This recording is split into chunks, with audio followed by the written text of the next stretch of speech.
Bonjour, Bonjour. nous voulons vous parler aujourd'hui de la raison pour laquelle nous nous engageons dans ce projet de communauté apprenante, mettre la joie au travail.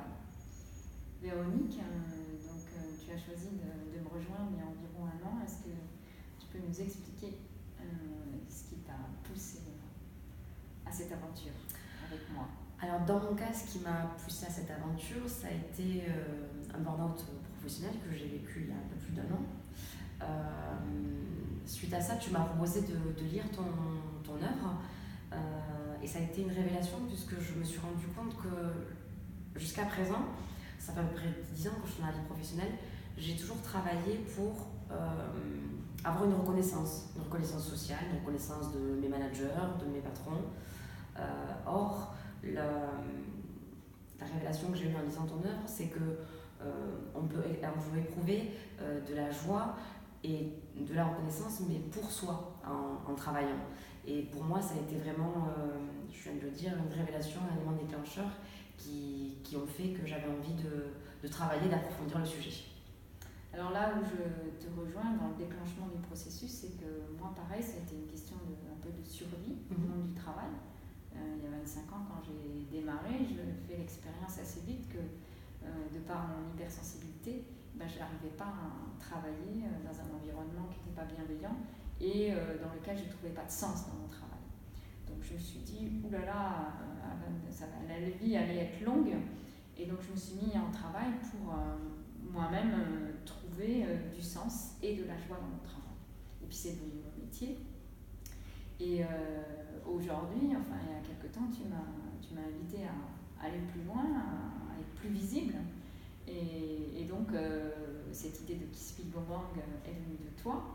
Et est-ce que tu peux aller plus loin et dire la raison pour laquelle tu m'as poussée à rentrer dans cette aventure? Alors dans mon cas, peut-être qu'on pourra penser que c'est une déformation professionnelle dans mon métier de communicante, mais pour moi, en tout cas d'après mon analyse, le process ne pouvait qu'être partagé. La base d'une communauté, c'est l'échange, c'est le partage, et un concept comme le tien, à mon sens, doit être partagé. Si mon vécu, si le tien, si celui de tous les membres de la communauté peut être source de joie et faire en sorte qu'il n'y ait pas de souffrance, ou en tout cas qu'il y en ait moins, c'est inconcevable qu'il ne soit pas partagé. Il se doit d'être partagé.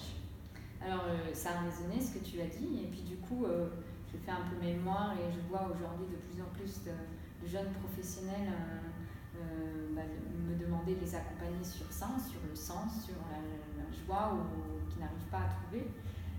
Et puis je me rends bien compte qu'il y a beaucoup de souffrance au travail, même des gens plus âgés, ils ont du mal à trouver du sens, ça va trop vite, voilà. Donc il y a une vraie souffrance existentielle qui est en train de grandir, et c'est encore pire quand quelqu'un n'a plus de travail, parce que du coup il n'a plus d'existence sociale et il a l'impression de servir à rien, puis en plus il y a la question de vie.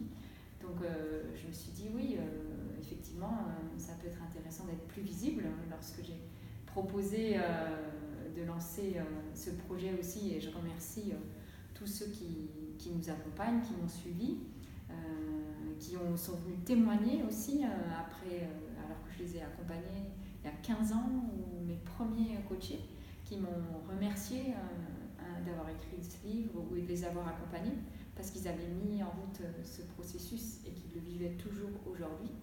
Et donc du coup, voilà la raison pour laquelle nous nous sommes lancés dans ce projet. Mais je te laisse conclure. Voilà, donc oui, donc la joie au travail, c'est un chemin, donc le chemin il commence, et puis j'espère qu'on va tous cheminer ensemble. Donc merci pour votre aide et pour vos contributions et vos encouragements. Merci à tous. Bonne journée.